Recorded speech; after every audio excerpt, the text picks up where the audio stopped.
Tuhan ada sukacita di rumah Tuhan, amin. Yang muka yang belakang semuanya, amin. Siap memuji dan menyembah Tuhan, amin. Kita sama-sama ya, kita mau doa sama-sama. Terima kasih Tuhan, pagi hari yang luar biasa ini Tuhan, kami boleh datang melangkah di rumah Tuhan. Semuanya karena kemurahan-Mu Tuhan. Engkau mengundang setiap kami anak-anak-Mu Tuhan hadir mendekat kepada-Mu Tuhan Yesus di dalam ibadah pagi hari ini yang disertai dengan perjamuan kudus Tuhan. Kami mau siapkan hati pikiran kami, suci kuduskan setiap kami, layakkan setiap kami boleh memberi yang terbaik, menyenangkan hati-Mu saja Tuhan. Mari Tuhan, bertahtalah di atas pujian penyembahan umat-Mu. Kami rindu menyenangkan hati-Mu, kami rindu memberi yang terbaik ya Tuhan, sebab Engkau sudah sungguh luar biasa atas setiap kami. Engkau sudah menebus setiap kami Tuhan.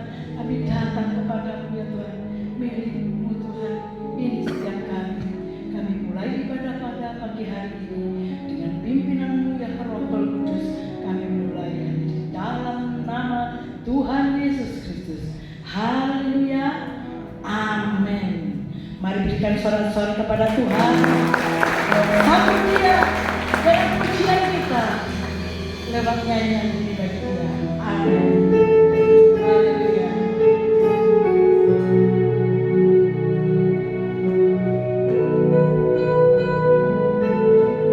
Kasih yang terindah, hati yang mulia, hanya Ku temukan di dalam-Mu, Yesusku. Pujian dari hatiku selalu di setiap waktuku, tiada pernah berubah kasih-Mu.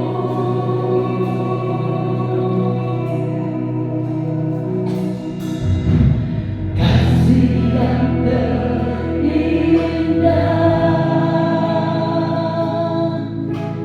hati yang mulia,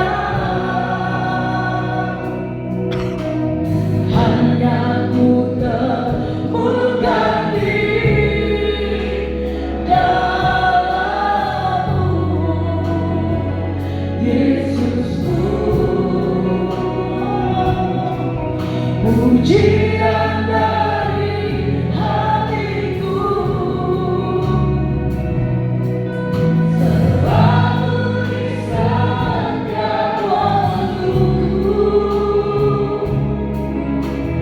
tiada pernah berubah kasih-Mu. Takkan terbesar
pujian kami. Hanya kami naikkan bagi-Mu, Yesus.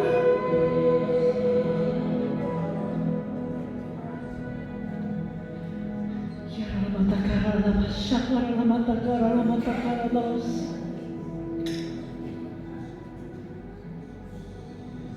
terus naikkan pujian kita, pengagungan kita bagi Dia, Saudara. Dia ada di tengah-tengah kita. Sebab firman-Nya berkata, Dia bertahta di atas pujian dan iman kita, Saudara. Amin.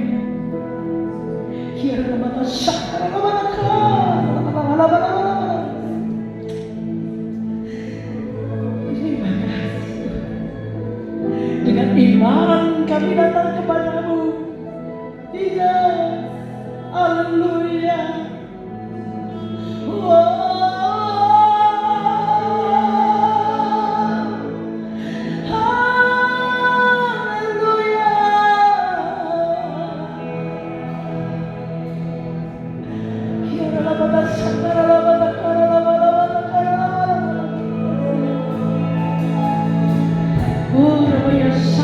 Kami bersyukur kalau kami sekarang ini ada di tengah-tengah, boleh datang mendekat memberikan pujian bagi-Mu.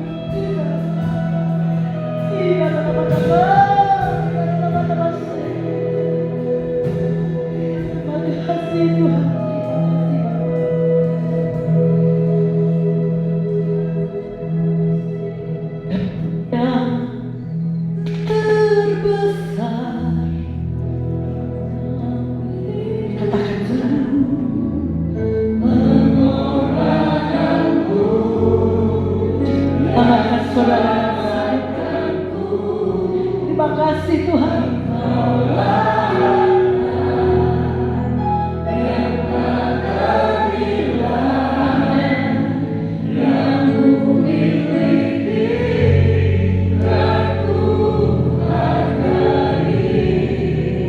Karya terbesar sampai muda mari kita sama-sama bangkit berdiri, Saudara. Dia yang sudah menyelamatkan saudara dan saya.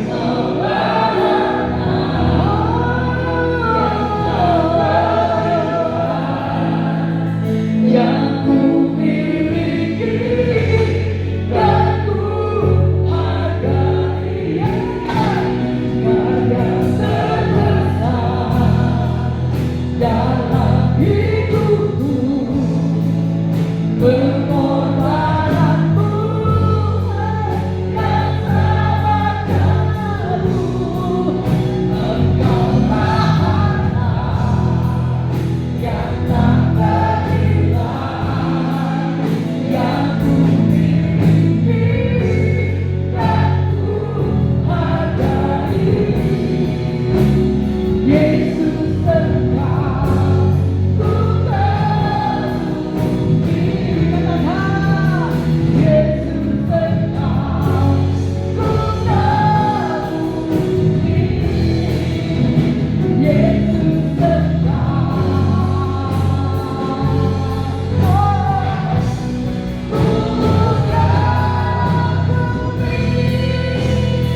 yang aku banget Tuhan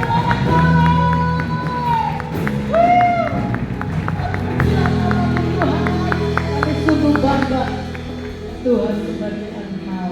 Kami mau bersorak-sorai bagi nama-Mu yang kudus Tuhan.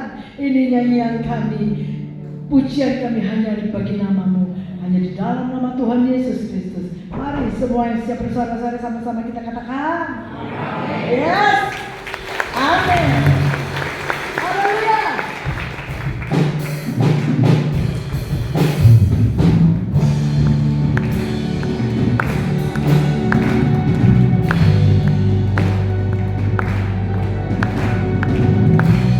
Mari kita semuanya terima keselamatan.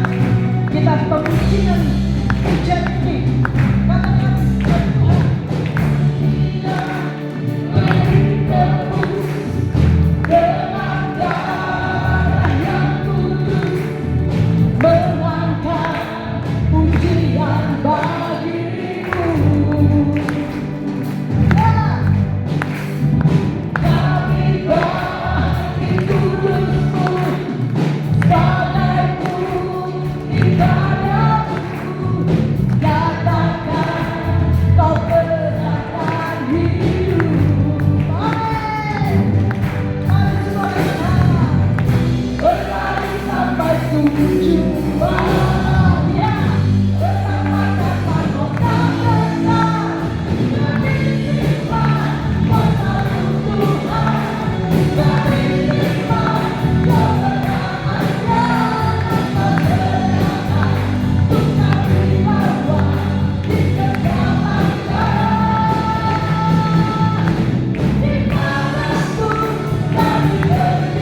dengan kuasa oleh Tuhan. Sapa kanan kiri saudaraku. Oh, bangkitkan iman setiap kita Tuhan. Haleluya. Katakan sebagai semangat bagi Tuhan. Yes, katakan Tuhan tidak kuasa saudara. Haleluya.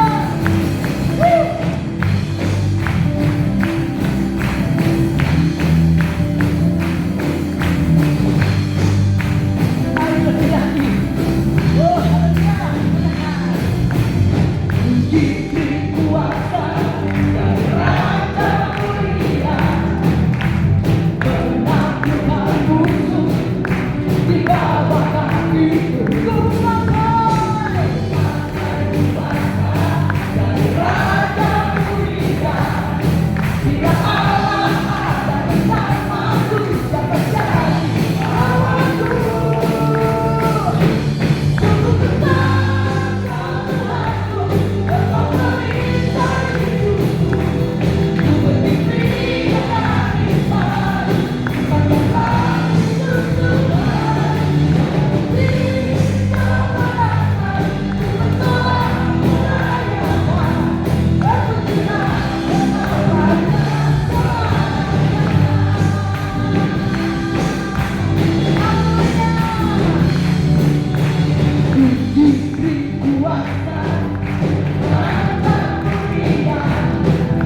berjemaah sendiri lewat pujian ini.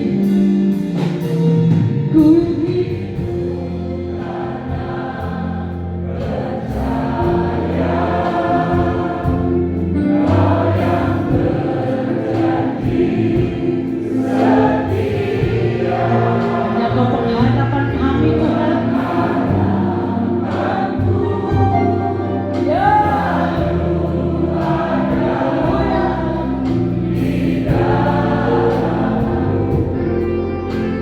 kami tidak akan menyerah.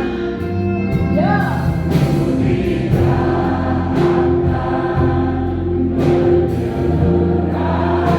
Siapa saudara?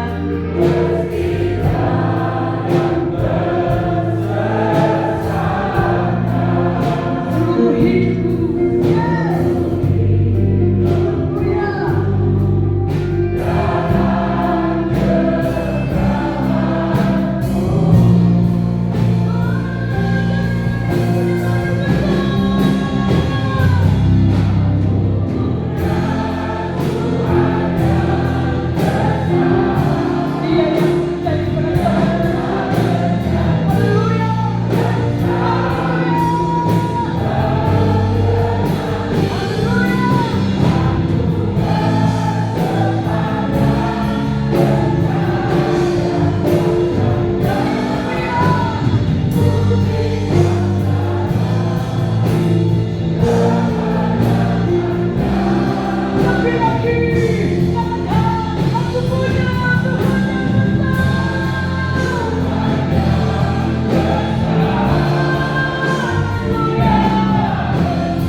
segala perkara, tidak ada yang mustahil bagi Tuhan. Itulah sebabnya dengan iman kami berkata, kami terima kemenangan yang Tuhan sediakan. Terima kasih buat kesempatan pagi hari ini. Dengan hati penuh penuh syukur dan sukacita telah kami persembahkan pujian sorak-sorai kami. Biarlah setiap pujian yang kami sampaikan menyenangkan hati Tuhan. Tiba saatnya kembali kami akan belajar kebenaran firman Tuhan. Karena itu mari urapi setiap kami ya Roh Kudus. Lembutkanlah hati kami, beri kami hati yang rendah, hati yang rindu, hati yang haus akan kebenaran firman. Sehingga ketika benih firman Tuhan ditaburkan, sungguh boleh tertanam, berakar, bertumbuh, dan berbuah dalam hidup kami. Sehingga hidup kami semakin diubahkan, bahkan iman rohani kami semakin bertumbuh dewasa. Roh Kudus, rapi pula hamba-Mu yang terbatas. Taruh pikiran dan perkataan Kristus pada diri hamba-Mu.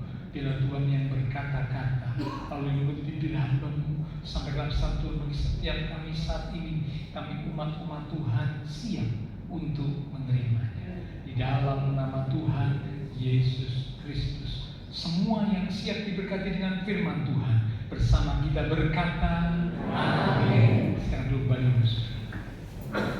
Shalom, puji Tuhan. Sebelum kita akan bersekutu dengan tubuh dan darah Tuhan, sama-sama kita akan belajar kebenaran firman Tuhan. Judul perenungan firman Tuhan pada hari ini adalah hidup yang seimbang. Hidup yang seimbang. Beberapa minggu yang lalu, Ibu Rohani menyampaikan firman Tuhan tentang hidup yang indah di hadapan Tuhan. Nah, salah satu umat Tuhan ya yang akan memiliki hidup yang indah di hadapan Tuhan adalah umat Tuhan yang memiliki hidup yang seimbang.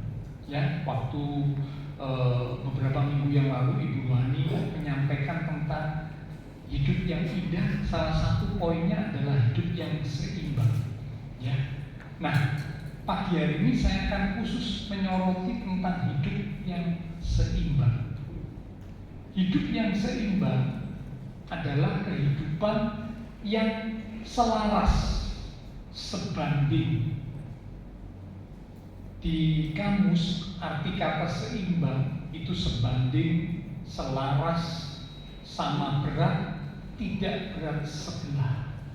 Hal ini menunjuk pada sebuah kondisi di mana unsur-unsur kehidupan berada dalam proporsi yang tepat, serasi, harmonis, sehingga tidak didominasi oleh satu hal atau satu sisi secara berlebihan. Saya ulang dulu ya, memang ini mungkin penjabarannya kelihatannya agak panjang, tapi sesungguhnya artinya sederhana. Apa arti seimbang? Menurut kamus, arti kata seimbang itu sebanding, selaras, sama berat, tidak berat sebelah. Itu arti dari kata seimbang. Ya, nah kalau hidup seimbang, hal ini menunjuk pada sebuah kondisi di mana unsur-unsur kehidupan berada dalam proporsi yang tepat, serasi dan harmonis, sehingga tidak didominasi oleh satu hal secara berlebihan. Jadi kalau kalimat yang sederhana itu unsur kehidupan umat Tuhan seharusnya punya proporsi yang tepat pada masing-masing aspek kehidupan, pada masing-masing unsur kehidupan, punya proporsi yang tepat, serasi, harmonis. Nanti jangan yang satu lebih atau berlebihan, jangan. Itu tidak seimbang.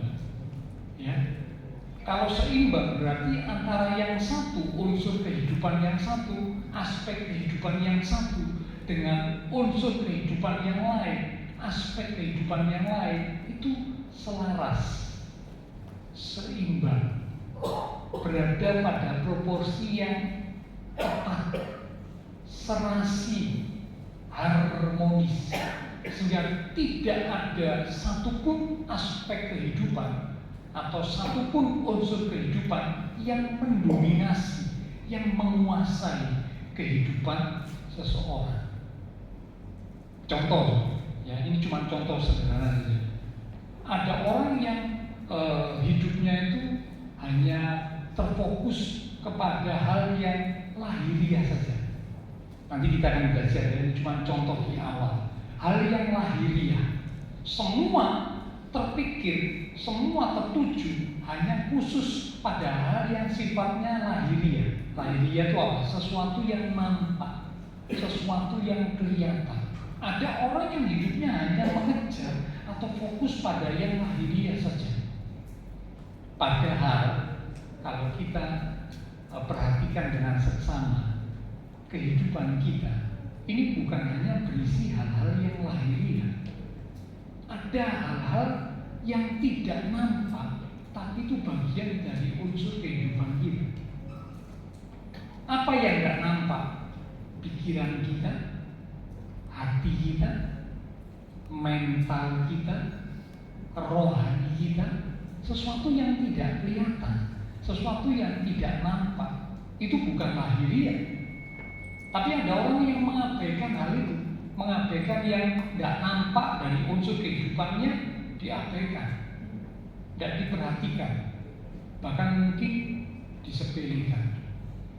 Ya, yang diutamakan, yang mendapat perhatian terus adalah hanya melulu soal lahiriah saja. Nah ini tidak seimbang, tidak seimbang. Karena Pak, unsur kehidupan manusia bukan hanya yang lahiriah, tapi ada unsur kehidupan yang lain juga. Ya ini cuma sebuah contoh yang membantu kita mengerti. Itulah arti dari hidup yang seimbang. Nah sekarang kita akan belajar bersama. Setidaknya ada 3 hal yang harus seimbang dalam hidup kita sebagai umat Tuhan. Sekali lagi, setidaknya ada 3 hal yang harus seimbang dalam kehidupan kita sebagai umat Tuhan, supaya kita punya kehidupan yang serasi, kehidupan yang harmonis, kehidupan yang selaras, kehidupan yang seimbang. Yang pertama, keseimbangan yang perlu dimiliki oleh setiap umat Tuhan, yang pertama adalah seimbang antara Tuhan dan tanggung jawab hidup. Sekali lagi, seimbang antara Tuhan dan tanggung jawab hidup. Mari kita buka Matius pasal 6 ayat yang ke-33. Ini salah satu ayat yang sangat terkenal, tapi kita akan baca kembali untuk membuat kita makin paham dan mengerti kebenaran firman. Matius pasal yang ke-6 di ayat yang ke-33.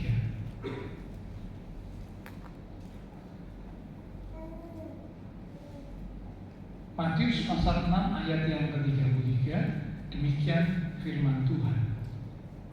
Tetapi carilah dahulu kerajaan Allah dan kebenarannya, maka semuanya itu akan ditambahkan kepadamu. Amin. Ada kata carilah dahulu kerajaan Allah dan kebenarannya. Kalau saudara perhatikan, Tuhan Yesus tidak pernah berkata cari Tuhan saja.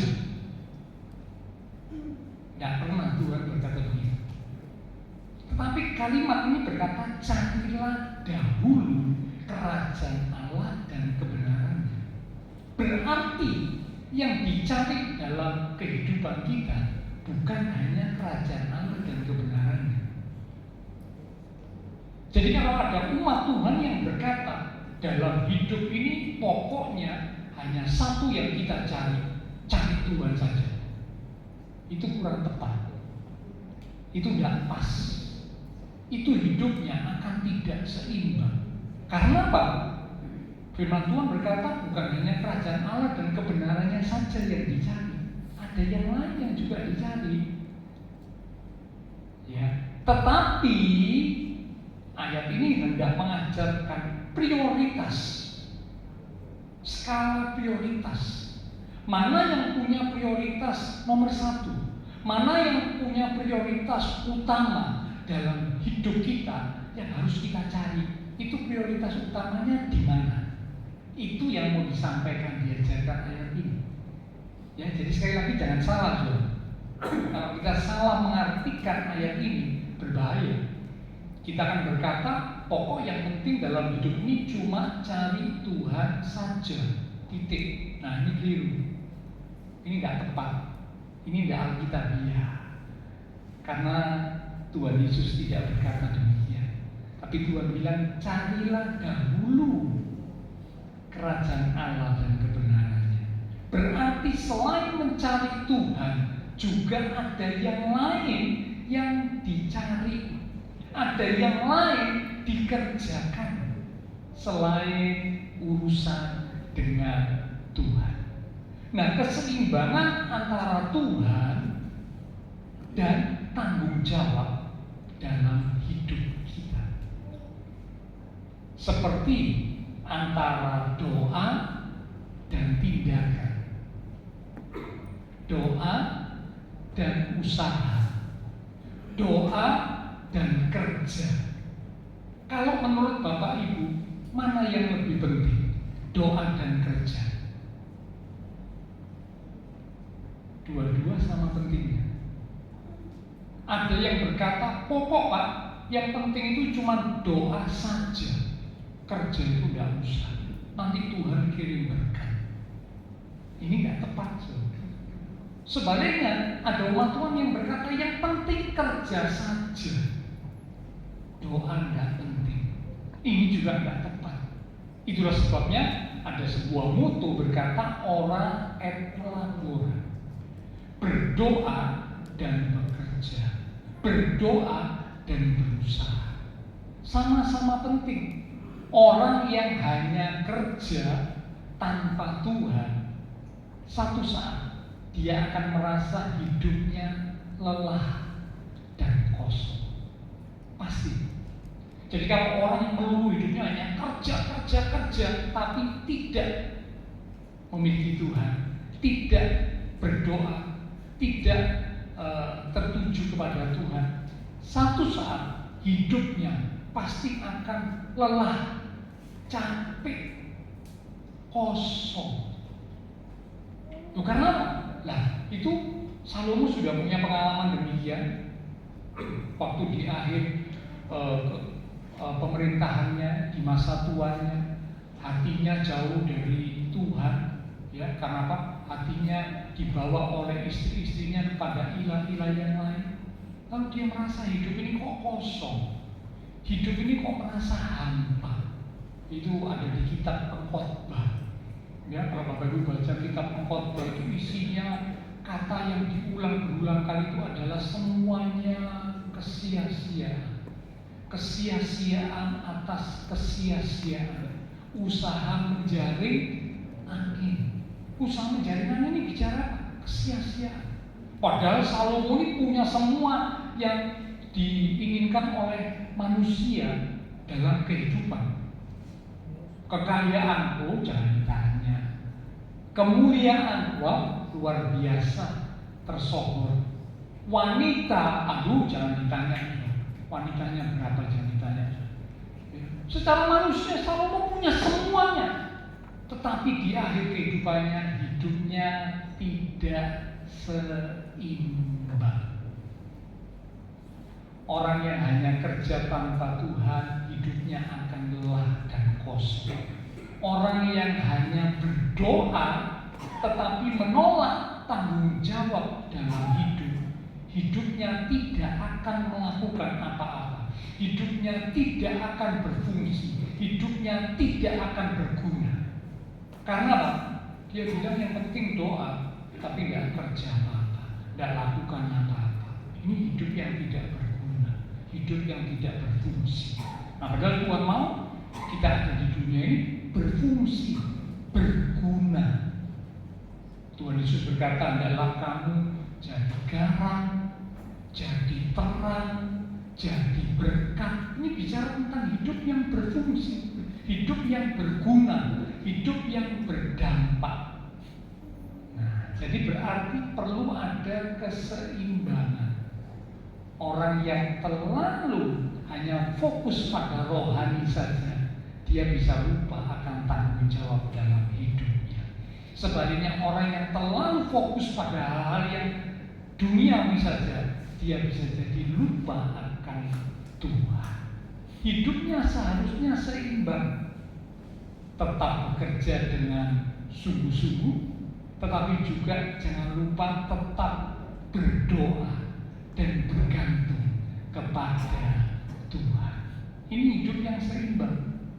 Kalau diibaratkan seperti sebuah timbangan, ya, zaman dulu kalau zaman sekarang timbangan sudah umumnya itu digital, ya, tinggal ditik, ya, dinulkan ditik, mau ditimbang bahan atau barang yang mau ditimbang ditaruh di atasnya, lalu angkanya mulai bergerak, lalu keluar, ya, angka tertentu. Misalkan saja 70 kilo, oh berarti beratnya 70 kilo. Entah itu berat seseorang, entah itu berat sebuah barang. Itu timbangan masa sekarang, timbangan digital.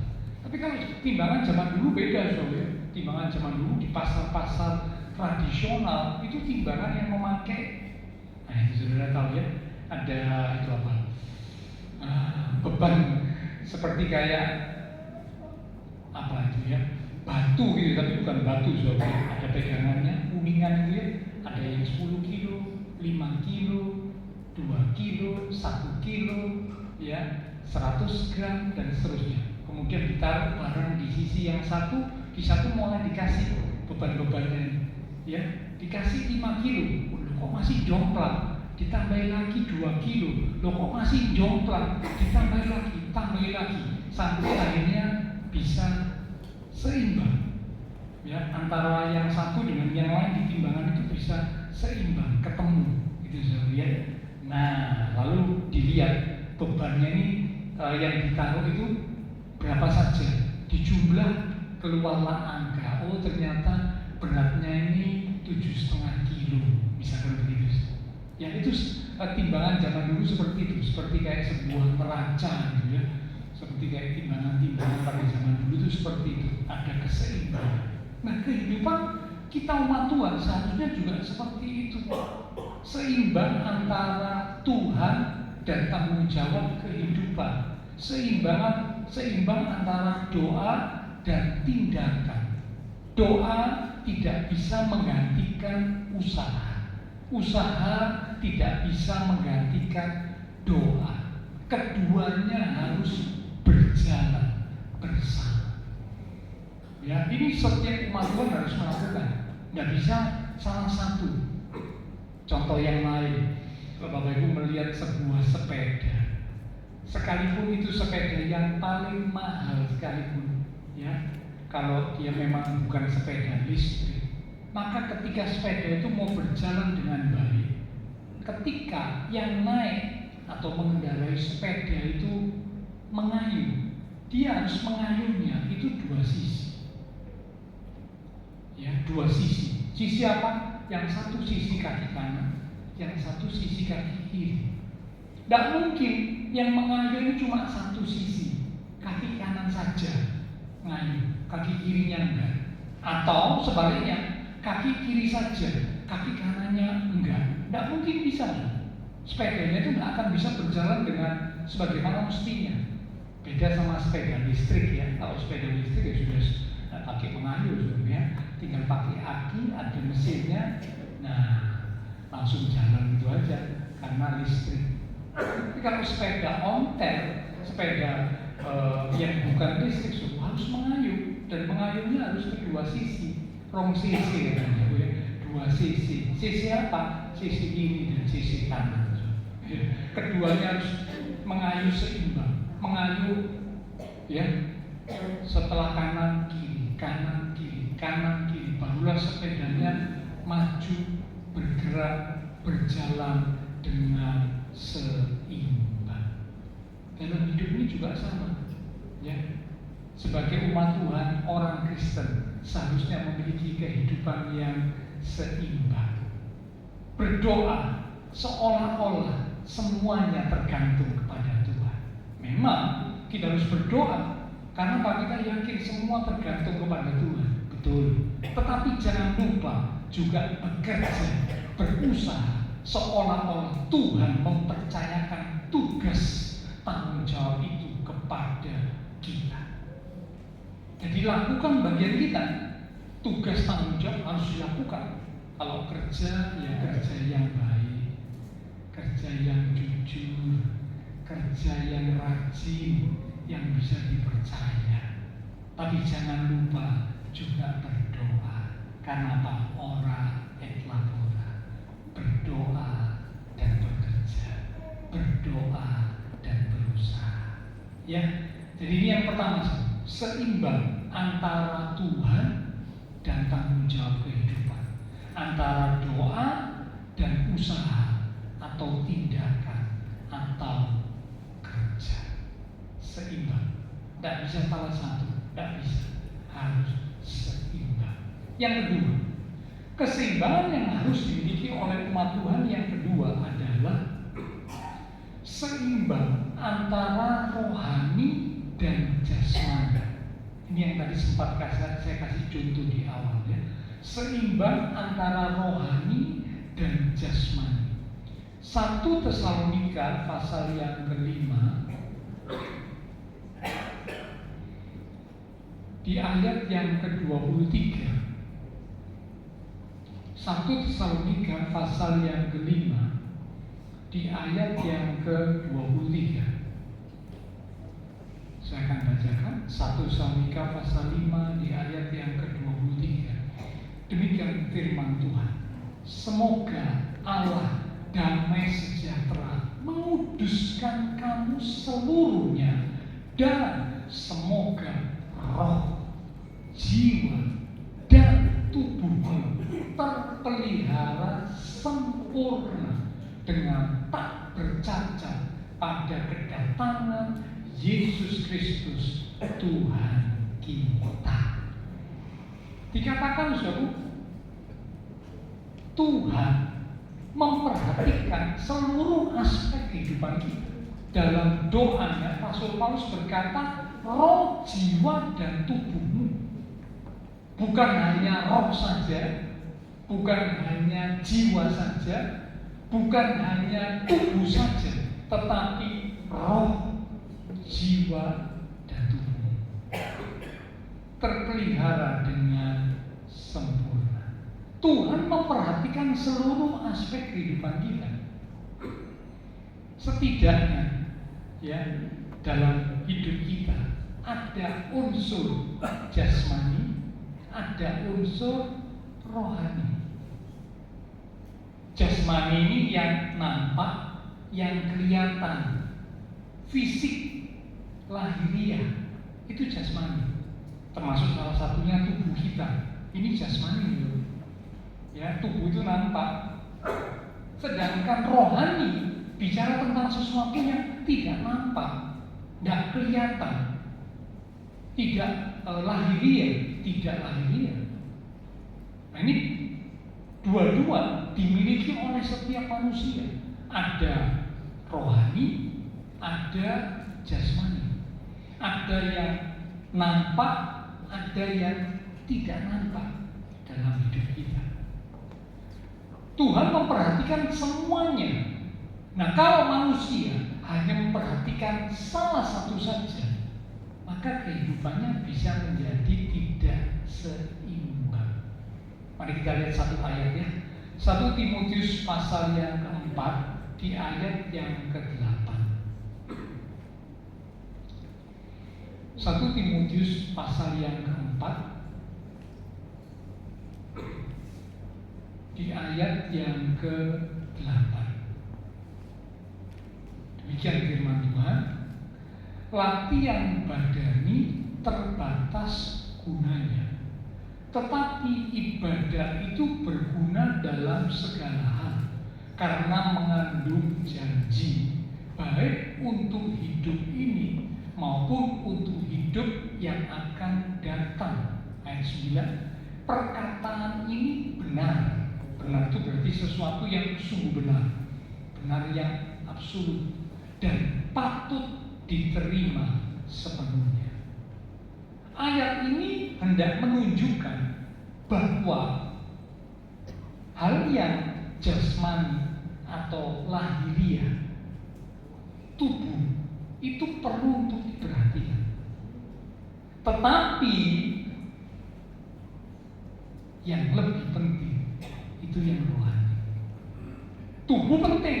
Jadi kalau Bapak Ibu Saudara saya dalam kehidupan ini memperhatikan kesehatan tubuh, menjaga kesehatan tubuh, itu baik, itu perlu, itu alkitabiah. Karena tubuh kita itu adalah bait Allah. Tubuh kita itu adalah bait Roh Kudus. Nah, kalau kesehatan tubuh kita tidak dijaga, tidak dipelihara, kita bersalah di hadapan Tuhan. Karena Tuhan menciptakannya, Tuhan menitipkannya kepada kita untuk kita rawat, kita jaga, kita pelihara. Jadi sangat baik kalau umat-umat Tuhan berolahraga, bagus, itu penting. Menjaga konsumsi makanan itu juga penting, ya, karena kalau ada makanan-makanan tertentu yang dikonsumsi secara berlebihan bisa jadi sakit, saudara. Apapun itu, ya, sekalipun itu mungkin makanan yang sehat, tapi kalau berlebihan bisa jadi sakit. Contoh, saudara, ya, saya ini penggemar tahu tempe, jadi saya ini suka. Dari dulu saya suka tahu tempe. Jadi kalau di rumah tidak ada makanan yang lain, ya nggak apa-apa, buat saya nggak masalah. Yang penting ada tahu tempe. Jadi kalau ada tahu tempe, wah, saya makan itu suka. Entah saya makan dengan kecap, entah saya makan cuma digoreng saja begitu, entah saya makan dengan sambal, ya, entah saya makan dengan kuah sesuatu. Pokok tahu tempe itu saya suka. Tapi ternyata kalau seseorang hanya di hidupnya ini terus makan tahu tempe nggak pernah berhenti, ternyata jadi sakit. Sakit apa? Salah satunya asam uratnya naik. Nggak percaya, udah dicoba. Lalu setiap hari pagi, siang, sore, malam tahu tempe, tahu tempe, tahu tempe, tahu tempe. Terus sekalipun itu bagus, itu baik, tapi nek terus dimakan, lama-lama jadi sakit. Bahkan beberapa penemuan itu mengatakan, ya saya juga tidak tahu ya, dia memberitahu saya, Pak, makan tahu tempe juga nggak boleh terlalu banyak. Selain menimbulkan asam urat, itu katanya kandungan kedelai di tahu tempe sekarang itu mengandung unsur apa pada pria di usia tertentu itu bisa menimbulkan sakit prostat. Katanya begitu. Tapi saya juga nggak tahu apakah itu memang penelitian yang sudah benar, ya. Cuma ada yang menyampaikan kepada saya seperti itu. Jadi kalau pria-pria di usia tertentu akan tahu tempe itu harus sangat dikurangi, karena itu bisa menimbulkan prostat. Entah benar atau enggak, mungkin Pak Dokter nanti bisa membantu menjelaskan, ya. Karena di jemaat kita ada juga yang dokter yang punya pemahaman tentang hal itu lebih, ya. Jadi segala sesuatu yang berlebihan itu tidak baik, termasuk apapun yang mungkin makanan sehat, tapi kalau kita konsumsi terus, jadi nggak baik. Apapun itu, karena itu makannya mesti bergantian, siksa pada proporsi yang tepat, proporsi yang benar. Hari ini mungkin tahu tempe, oke. Besok diganti kecambah atau apa yang lain, telur, ya. Besoknya lagi mungkin diganti, siksa, bervariasi. Nah, itu penting dalam kehidupan. Jangan cuma satu dimakan terus di sepanjang umur hidup kita. Saya jamin tubuh kita jadi tidak sehat, ya. Oke, nah kita kembali. Jadi menjaga kesehatan sesuatu yang penting, termasuk dengan berolahraga, ya. Sekarang sudah banyak orang yang sadar akan pentingnya berolahraga. Tubuh mesti digerakkan, ya. Raga mesti diolah. Nah, memang itu juga salah satu yang penting dalam kehidupan kita, so. Dengan olahraga membuat tubuh kita jadi sehat. Semua fungsi-fungsi dalam tubuh, ya, organ tubuh, ya, itu semua berfungsi dengan sebagaimana mestinya. karena olahraga. Nah, tetapi jangan lupa, selain olahraga, ayat ini berkata ada yang lebih penting, yaitu ibadah. Ibadah ini bicara tentang rohani. Tubuh penting, rohani juga penting, bahkan lebih penting. Karena kalau tubuh Bapak, Ibu, Saudara saya cuma berdampak pada kehidupan di dunia ini saja. Itu tubuh. Ya, kesehatan tubuh kita ini hanya berdampak pada kehidupan kita di dunia ini saja. Tetapi rohani, ibadah atau rohani, ya, itu berdampak bukan cuma pada hidup kita di dunia ini saja, tapi pada kehidupan sesudah kita meninggalkan dunia ini. Nah, tubuh kesehatannya dijaga, rohani juga seharusnya kesehatannya juga dijaga.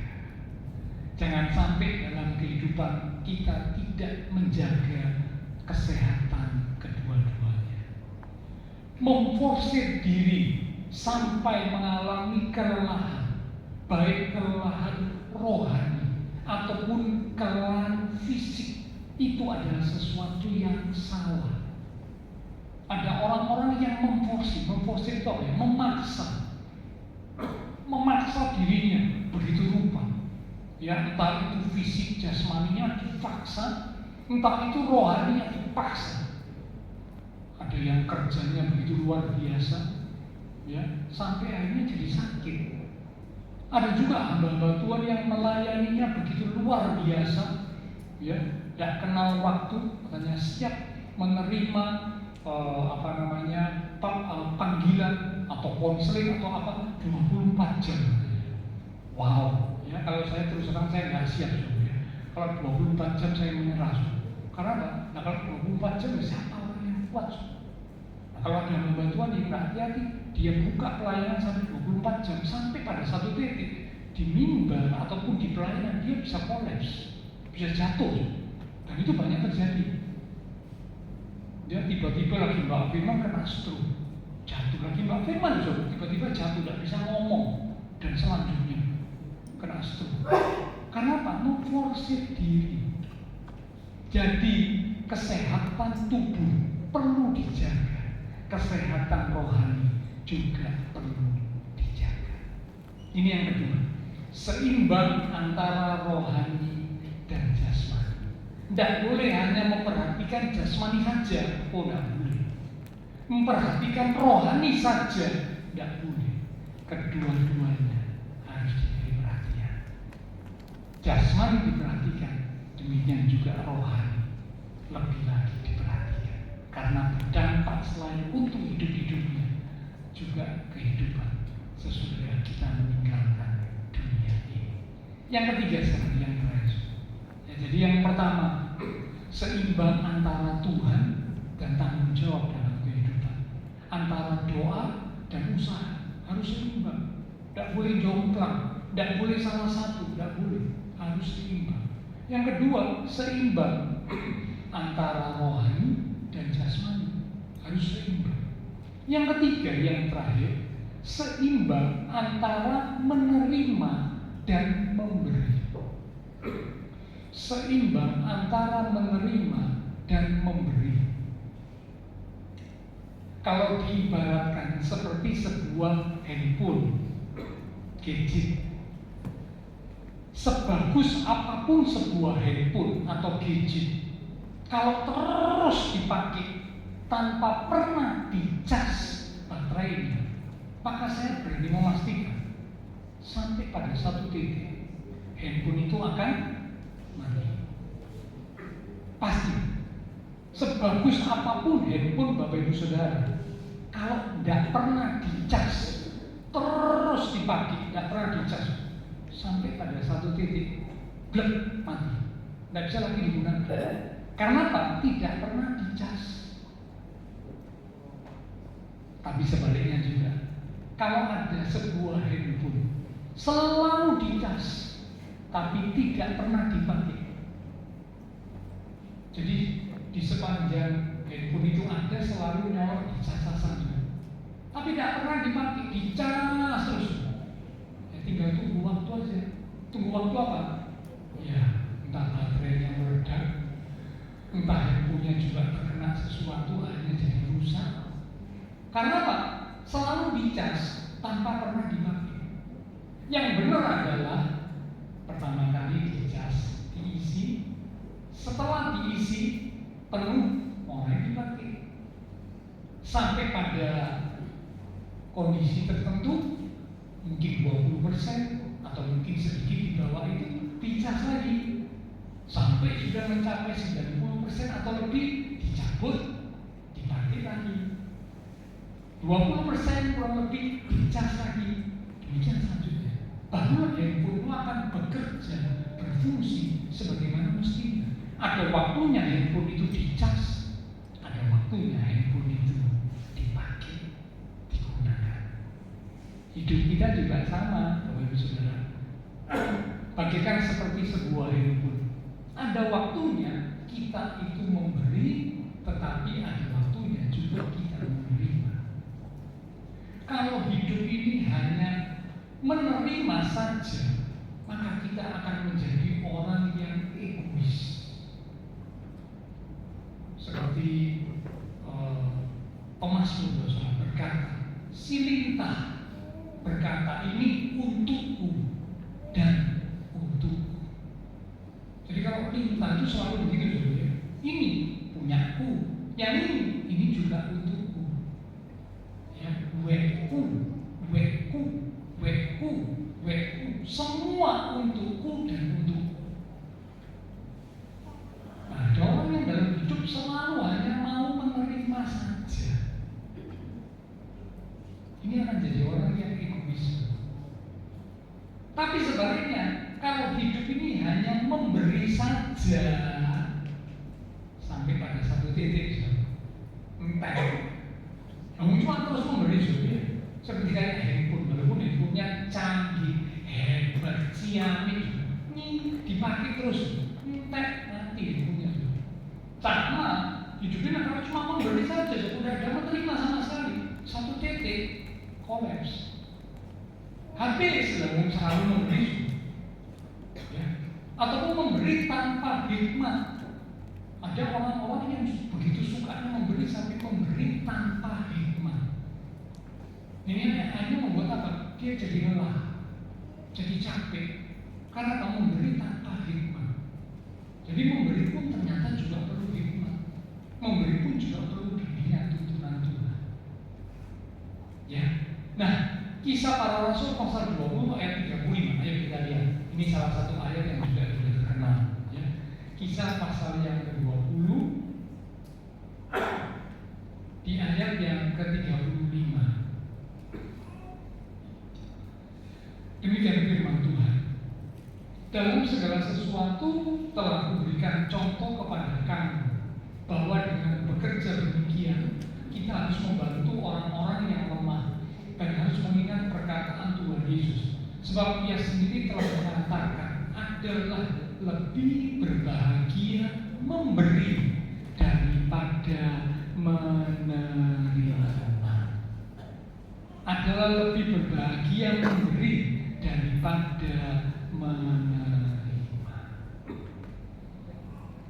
Memang sebagai umat Tuhan, Tuhan mengajar kita untuk kita belajar memberi. Terlebih bahagia memberi, lebih menjadi berkat saat kita memberi. Tetapi jangan lupa kita juga perlu untuk menerima. Tetapi tidak boleh hanya menerima saja. Tahu kapan untuk menerima, waktunya menerima. Tetapi juga tahu kapan untuk menjadi saluran berkat. Ada waktunya. Segala sesuatu itu ada waktunya. Ya, jadi sekali lagi kalau dalam hidup ini umat Tuhan hanya salah satu saja, maka jadi nggak seimbang. Satu saat pasti akhirnya akan memiliki kehidupan yang berantakan. Entah itu cuma memberi saja, entah itu cuma menerima saja. Pasti akhirnya jadi salah di hadapan Tuhan. Ada waktu kita memberi. Memberi apa? Ya memberi yang kita bisa lakukan. Aduh Pak, uang saya pas-pasan, saya nggak bisa memberi uang. Belum nggak apa-apa. Kalau memang nggak bisa memberi uang, beri apa yang Bapak Ibu Saudara bisa beri? Beri doa, beri bantuan tenaga, bantuan waktu. Karena kan nggak bisa memberi uang, nggak apa-apa. Beri bantuan apa yang kita bisa lakukan. Itu juga bagian dari pemberian. Karena merasa nggak bisa memberi uang, memberi waktu nggak mau, memberi tenaga nggak mau, memberi apapun nggak mau. Nah itu jadi orang yang egois. Semuanya hanya tertuju untuk menerima dan menerima saja. Akhirnya jadi orang yang tidak diberkati oleh Tuhan. Karena firman Tuhan berkata lebih berkat memberi daripada menerima. Lebih berbahagia memberi daripada menerima. Jadi hidup ini harus seimbang, ya. Hidup yang seimbang bukanlah hidup tanpa masalah, tetapi hidup yang seimbang adalah hidup yang teratur di bawah kehendak Tuhan. Tidak terlalu sibuk sampai akhirnya melupakan Tuhan. Tidak terlalu rohani sampai akhirnya melupakan tanggung jawab. Tidak egois, tidak juga mengorbankan diri tanpa hikmat. Tetapi mari sama-sama kita belajar untuk menjadi umat-umat Tuhan yang memiliki kehidupan yang seimbang. Kalau diibaratkan seperti sebuah mobil atau kendaraan roda 4, ya, maka hidup ini membutuhkan gas. Mobil itu mesti ada gasnya. Kalau mobil nggak ada pedal gasnya, mobil itu nggak bisa maju, nggak bisa bergerak, nggak bisa. Mobil listrik pun sama. Sekarang kan era mobil listrik, banyak orang pakai mobil listrik. Mobil listrik pun tetap perlu gas. Kalau nggak ada gasnya nggak bisa maju, nggak bisa bergerak. Gas harus ada. Selain gas juga jangan lupa perlu rem. Nggak ada rem bahaya. Sekalipun mobil mewah, ya mungkin Rolls Royce, ya Ferrari, tapi tidak punya rem. Waduh, ya saudara mau punya mobil mewah tapi tidak punya rem? Wah, kalau saya ya tidak mau. Ya, apa gunanya punya mobil mewah bisa ngegas, tidak bisa ngerem? Bablas nanti nyeruduk sana, nyeruduk situ, ya nabrak sana, nabrak situ. Mobil butuh gas, mobil butuh rem. Dan yang nomor 3 yang tidak kalah tinggi, mobil itu butuh setir kemudi. Nah kalau punya gas, punya rem, tidak punya setir, menggok kemana? Oh iya kan? Kecuali mungkin mobil yang otomatis, ya. Memang sekarang sudah diciptakan mobil-mobil tertentu yang kemudinya kemudi otomatis. Katanya tinggal di setting di komputer mobil, tik tik tik tik tik. Itu mobil bisa, ya, misalkan ini dari sini di setting mau pergi ke Tunjungan Plaza, sudah, tidak usah ngegas, tidak usah ngerem, tidak usah nyetir, mobilnya jalan sendiri. Tiba-tiba sudah sampai Tunjungan Plaza. Tapi itu memang tetap butuh kemudi, cuma yang mengemudikan bukan manusia, yang mengemudikan itu komputer. Ya, yang sulit parkir sekarang jangan takut, ada mobil-mobil tertentu yang sudah bisa membantu. Jadi kalau parkir itu tidak usah bingung, tinggal di setting titit, gitu ya. Nanti parkirnya yang sempit itu mobilnya bisa parkir, ya, menggok plek. Ada orang yang bisa nyetir, tapi dia bisa parkir, ada. Lu semua kan, saya pernah ketemu di Jawa, bingung mau parkir, Pak, aku bingung mau parkir. Loh, nah biasanya apa? Biasanya minta bantuan Pak kalau parkir. Nah kalau nggak ada panik gimana? Ya itu yang saya bingung Pak. Ya biasanya tak parkir orang di tengah-tengah ibu. Ya karena bingung parkir, tidak bisa parkir. Tapi sekarang sudah ada bantuan ya, komputer, tinggal komputer didik itu mobilnya bisa parkir otomatis di tempat-tempat yang sulit, posisi-posisi yang sulit. Tapi intinya butuh setir. Ada perlu gas, perlu rem, perlu setir atau kemudi. Hidup ini juga sama. Gas itu diibaratkan seperti sebuah semangat dan kerja. Ya, gas digas mobilnya jalan. Hidup itu butuh semangat, butuh kerja supaya bisa maju, bisa bergerak. Tapi jangan lupa hidup ini juga perlu rem. Seperti kayak mobil ini. Apa fungsinya rem, Pak? Rem itu artinya ya untuk menghentikan gitu ya tentunya ya. Artinya hikmat dan istirahat. Tahu kapan waktunya. Oh ini waktu saya istirahat.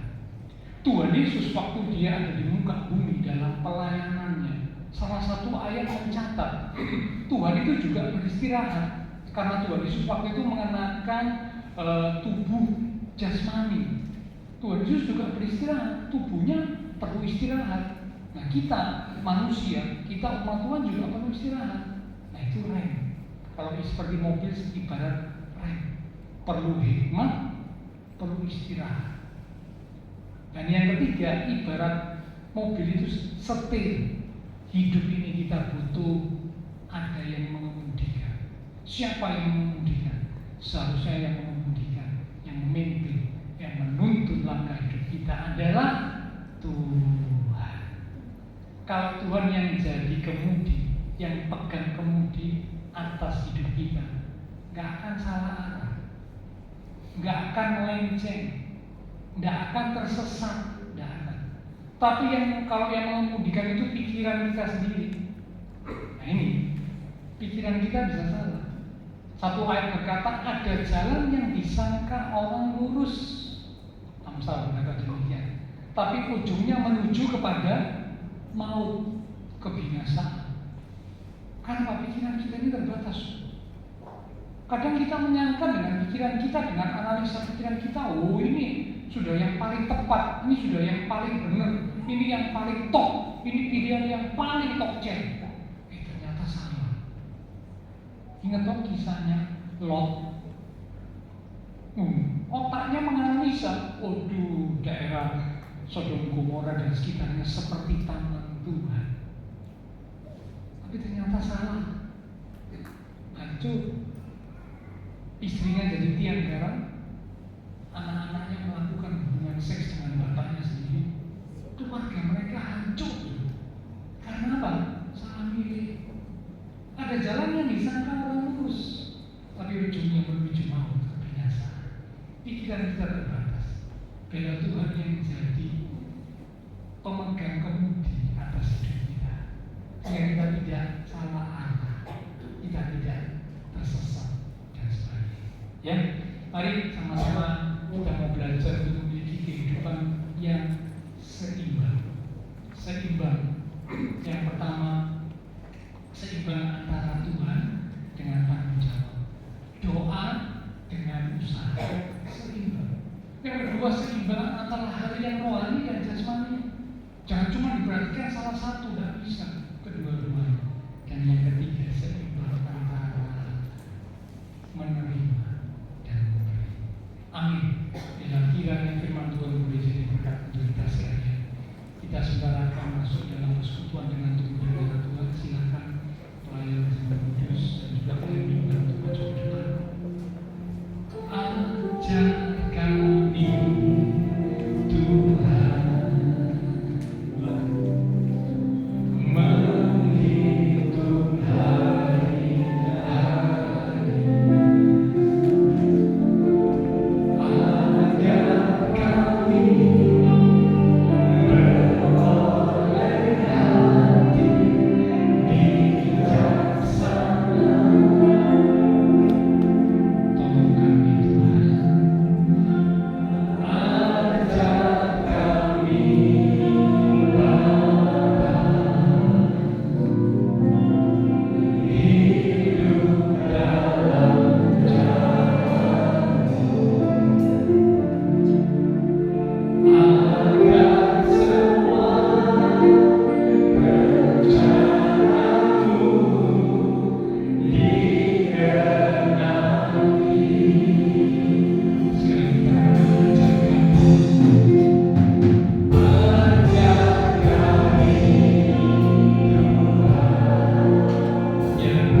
Kudus, Engkau yang akan lebih lanjut berkata-kata dalam kehidupan setiap kami sebagai umat-umat Tuhan, sehingga kami boleh memiliki kehidupan yang seimbang seperti yang Tuhan kehendaki, sehingga hidup kami menjadi selaras, hidup kami boleh menjadi indah, harmonis seperti yang Tuhan kehendaki. Akhirnya perkara-perkara yang besar yang Tuhan siapkan, rencana-rencana Tuhan yang indah yang Tuhan sediakan terjadi, tergenapi dalam hidup kami.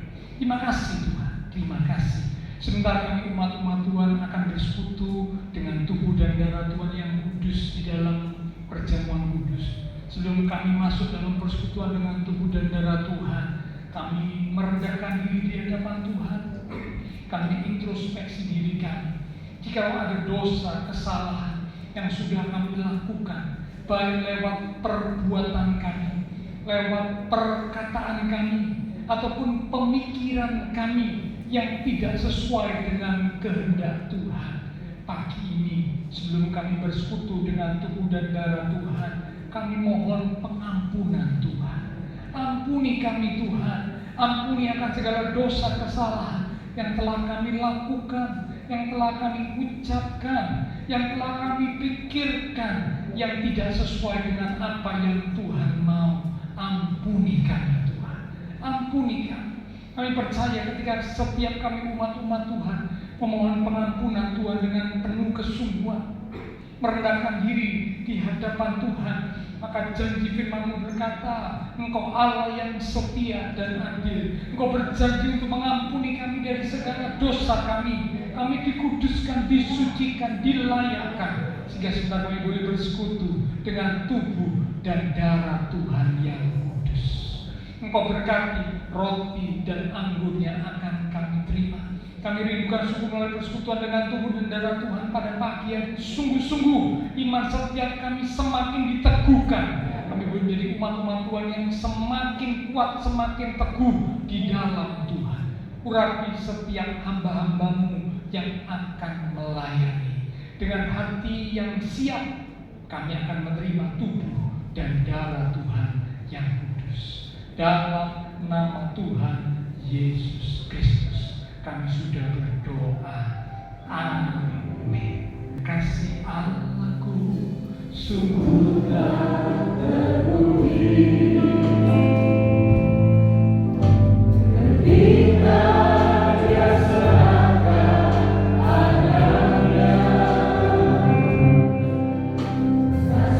Allahku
kepada korban Kristus di atas kayu salib, yang mengingatkan setiap kita akan kasih Tuhan yang besar dan ajaib yang telah dinyatakan bagi setiap kita. Sama-sama kita akan bersiap untuk bersekutu dengan tubuh dan darah Tuhan yang kudus. Mari Bapak Ibu Saudara kekasih-kekasih Tuhan, kita angkat roti yang adalah tubuh Tuhan lebih tinggi dari kepala kita. Kita akan dengarkan firman Tuhan. Sebab apa yang telah kuteruskan kepadamu telah aku terima dari Tuhan, yaitu bahwa Tuhan Yesus pada malam waktu ia diserahkan mengambil roti, dan sesudah itu ia mengucap syukur atasnya. Ia memecah-mecahkannya dan berkata, inilah tubuhku yang diserahkan bagi kamu. Perbuatlah ini menjadi peringatan akan aku. Saudara, roti yang telah dipecah-pecahkan dan sebentar kita akan makan bersama-sama. Bukankah ini adalah persekutuan dengan tubuh Kristus? Amen. Mari kita akan makan bersama-sama, katakan dengan iman, dalam nama Tuhan Yesus Kristus. Haleluya.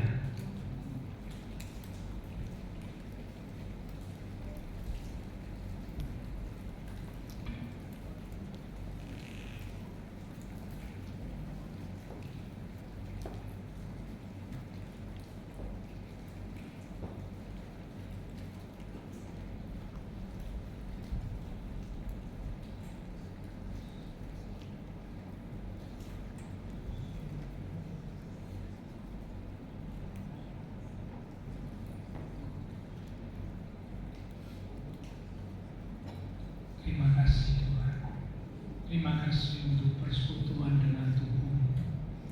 Terima kasih Tuhan. Mari sekarang kita angkat cawan lebih tinggi dari kepala kita. Kembali kita akan dengar firman Tuhan.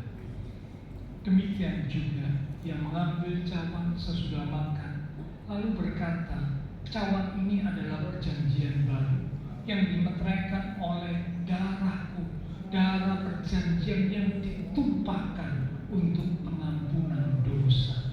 Perbuatlah ini setiap kali kamu meminumnya menjadi peringatan akan aku.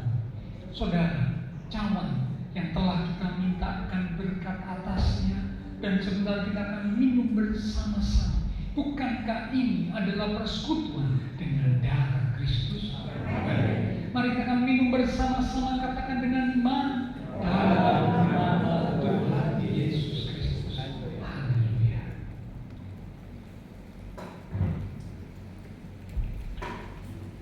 Mari kita akan syukur kepada Tuhan. Haleluya. Haleluya.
bersekutu dengan tubuh dan darah Tuhan yang kudus. Kami percaya Tuhan, pagi hari ini melalui persekutuan dengan tubuh dan darah Tuhan, maka kekuatan yang baru sudah mengalir atas setiap kami. Kuasa-Mu sudah bekerja atas setiap kami, sehingga sungguh-sungguh Tuhan, kami boleh menjadi umat-umat Tuhan yang mengalami hidup berkemenangan di dalam Tuhan Yesus yang adalah Allah pemenang, yang sanggup menjamin memberikan kemenangan kepada setiap kami yang sungguh-sungguh percaya. Terima kasih Tuhan, terima kasih Tuhan. Kami yakin jika mungkin ada kami yang sakit, Tuhan berikan kami kesembuhan. Mungkin ada kami yang sedang menghadapi tantangan masalah kesulitan, Tuhan akan membuka jalan, memberikan pertolongan tepat waktu.